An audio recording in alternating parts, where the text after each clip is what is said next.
Kayo ang dahilan kung bakit di ako sumuko sa mga bagay na kung ba't ang luha ko'y tumulo. Ito ang mensahe ko upang aking ipahatid sa mga tropa, kaibigan, kapangkat at kapatid. Pasasalamat kong kay tagal ko nang gustong sabihin, ang puso ko ang gumawa nitong aking awitin. Para sa inyong lahat, ito ang tanging paraan sa mga taong para sa akin ay palaging nandyan. Hambog.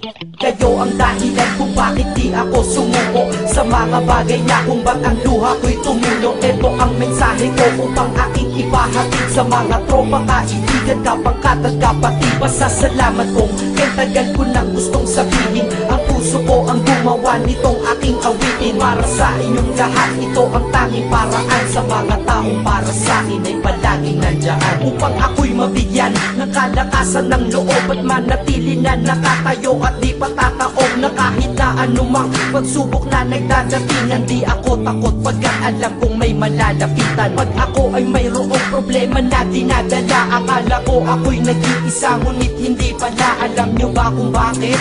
Kasi andyan sila, handa na iabot ang tulong nagmula sa kanila. Walang reklamo at walang hinihingi na kapalit, kaya di lang kaibigan turing ko kundi sang malapit na kapatid. Sila'y kinikilala kong ikalawa na pamilya, wag ko daw isiping mag-isa ka pa. Dahil sila'y aking sandalan, di ako pinabayaan. Damahin ko kalungkutan, di nila pinapayagan. Kung wala kayong lahat kaibigan ko, marahil wala na rin ako, ngunit nandito pa ako dahil kayo ang dahilan kung bakit di ako sumuko sa mga bagay na kung ba't ang luha ko'y tumulo. Ito ang mensahe ko upang aking ipahatid sa mga tropa, kaibigan, kapangkat at kapatid. Pasasalamat kong kay tagal ko nang gustong sabihin, ang puso ko ang gumawa nitong aking awitin. Para sa inyong lahat, ito ang tanging paraan sa mga taong para sa akin ay palaging nandyan. At di kayo nawawala at di ako tinalikuran, yan ang dahilan kung bakit hindi ko kinalimutan ang aking pinagmulan. Pakikisama nangunguna, pag nakita ka ng tropa sasabihin shot ka muna. Pag nabadrip sa pamilya, lalabas ka lang ng bahay, lakad lang ng konti, andyan sila at merong tagay na inyong pagsasaluhan at inyong pinapaikot. Simpleng tulong yan nilang unti-unting pinapalimot ang problema mong pasan-pasan sa mga pangyayari sa tahanan o sa pera o kahit pa sa babae. Kahit sa gulo o away, tila ba mga sundalo, di pwedeng maiwan ang isa, manalo o matalo. Ganyan ang kaibigan ko, mas kilala bilang barkada. Kung ako'y mamamatay na bukas, ako'y handa na. At kung may ikalawang mundo o buhay para sa'kin, sana magiging tropa ko kayo pa rin.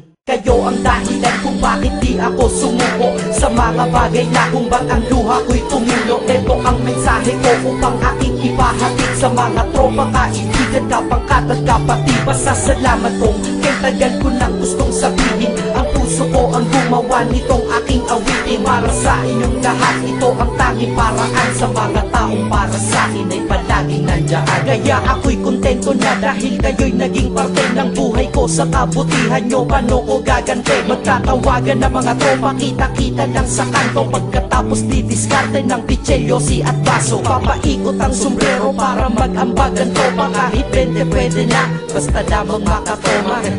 Ganito kami, at least magkakaramay. Kaya wag kang magtaka kung ba't masasaya ang tambay. Dahil tambay ay binubuo ng samahan na tunay. May kaibigang adik, mabait, iba ay merong sungay. Oo, iba-iba ang aming mga katauhan, pero iisa ang grupo pag sa trip at kagaguhan. Pag ika'y nalulungkot, kanino ka ba lumalapit? Pag nais mong bumitaw, kanino ka ba kumakapit? At kanino ka lumapit sa oras ng kagipitan? San pa ba?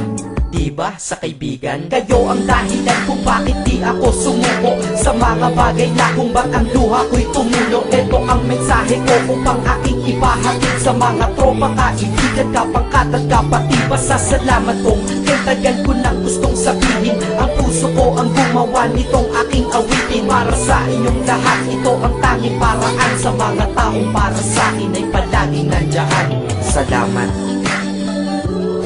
Acero Records, Sad Productions, hambog ng Sacro Crew.